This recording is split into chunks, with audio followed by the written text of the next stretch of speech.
A blessed good day mga ka-newbie, I'm Noel and welcome to my YouTube channel.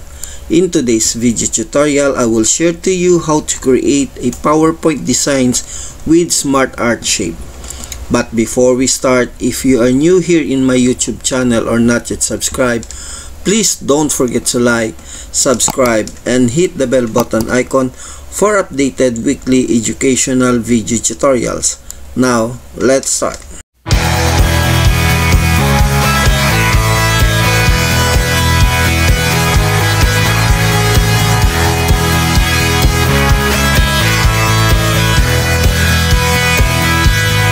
Okay, first open tayo ng ating mga PowerPoint. So in this presentation, tuturuan ko kayo ulit kung paano gumawa ng mga panibagong design sa paggawa ng cover page natin dito sa ating PowerPoint, or pwede rin siyang hindi lang sa cover page natin at sa ibang page using our SmartArt naman. Okay, so una sa lahat, pupunta tayo sa Insert and let's click or select our SmartArt. Okay? Then after dito sa SmartArt, punta tayo dito sa Pictures. Ito yung gagamitin natin. Then ang hanapin natin dito ay itong Alternating Picture Block. So ito ang gagamitin natin sa pag-create ng ating design ngayon. Then click OK nyo lang. So kung mapapansin nyo, tatlong layer siya rito. So layer 1, layer 2, layer 3. So ang gagawin natin siyang 4 na layers. So para pwedeng 5, pwedeng 6, nasa sa inyo yan kung paano nyo siya i-design. So in this presentation, gagawin ko siyang 4 para at least may knowledge kayo kung paano. So kung para madagdagan siya, ang gagawin nyo lang, i-click nyo lang itong Add Shapes at saka mapapansin nyo na dagdagan na siya, naging 4 layers na. Then after nyan, i-right click nyo lang ito, then Group and Ungroup. So, i-ungroup lang natin siya and isang beses pa. So, parang twice nyo siyang i-ungroup. Okay, so ngayon, nandiyan na tayo naging individual or na-ungroup na natin siya sa lahat. Okay, so ngayon, i-arrange natin siya. I-adjust natin ito. So, let's say, yan. Then, adjust natin itong shape. Sabihin natin, dyan. Okay, so hindi natin gagalawin ito. So, second, i-adjust natin ito ng konti, and ito naman papasok natin, and ito abante, and abante ko ng konti, then ito naman i-adjust ko siya at ipapalabas ko ng konti. Then if you are contented na kung saan yung design nyo, kung itong design nyo ay contented na kayo, all you have to do is select all the shapes and right click, i-group nyo lang siya.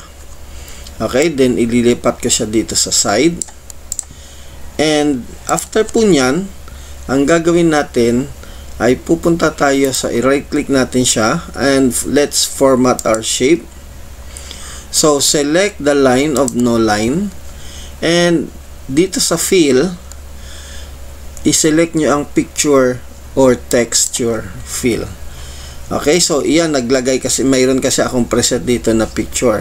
So punta lang kayo sa Insert and Insert File. So ito kasi naka-select na tayo dito. So insert lang natin siya at ito na yung picture na yon. If you want to use a clipboard, so andyan dyan ang clipboard natin. So pwedeng mapalitan or palitan natin sa stock images. Let's say ang piliin natin sa stock images, insert stock images, sabihin natin ay maghahanap tayo ng building kung mayroon, so let's wait for a while. Okay, so ito na siya. So search ko lang dito ay building, and kung mapapansin nyo, ito na ang mga stocks natin na pictures. So, let's say ito ang gagamitin ko lang. So, i-click mo lang siya, then, click Insert. Okay? So, kung mapapansin nyo, ang shapes natin ay naging ganyan. Okay? Naging design na siya. Now, ang next step na gagawin natin, so, you can insert shape dito sa background para mapalitan natin yung white background. So let's say lagyan natin siya ng what color ang fill natin. So let's say itong gray and no outline. Then right click, send to back, at para mayroong kulay tayo. Now, so next step natin gagawin, so papansin nyo may design na tayo, di ba? So pwede na natin lalagyan dito. Hindi pa tayo tapos dito, mamaya aayusin pa natin yan. So mag-i-insert ako rito ng word art. So ito yung text natin. So let's say unleash your design. Yan halimbawa ang title natin. So palitan natin siya ng size. Okay, so halimbawa yan, and lagyan natin siya ng subtext. So gagamit ako ng text box, and example na naman to. So gamitin natin si Lorem para madali. Enter. And let's say burahin natin yan. So yan lang. Yan, i-adjust natin dito para mayroon tayong design. Now, so ang next step natin gagawin para malagyan natin, mag-match itong design natin dito. So we're going to insert a simple shapes, no? So shape lang natin. So lagyan natin ng box diyan. Then yung color, papalitan natin, dapat magma-match dito sa kulay nito. So let's say our color fill, palitan natin. So this will be light blue. Yan. And dito maglalagay tayo. So outline of no outline. Then copy. Paste mo lang siya. Lagyan mo siya dyan. Paste. Hiwa-hiwalayin mo lang. Paste. Let's say dito maglalagay tayo. And paste ulit. So, ayan. So, let's say dyan. Then, i-right click, send to back mo para hindi niya matatakpan yung ating design na word. So, yan. So, kung mapapansin nyo na magkaroon ng kulay. Kung gusto nyo bilog ang i-add yung shape dito, pwede rin. So, nasa sa inyo yan. Kung gusto nyo mas marami, okay rin lang. Or, kung gusto nyo konti lang na gaya niyan, okay rin lang din.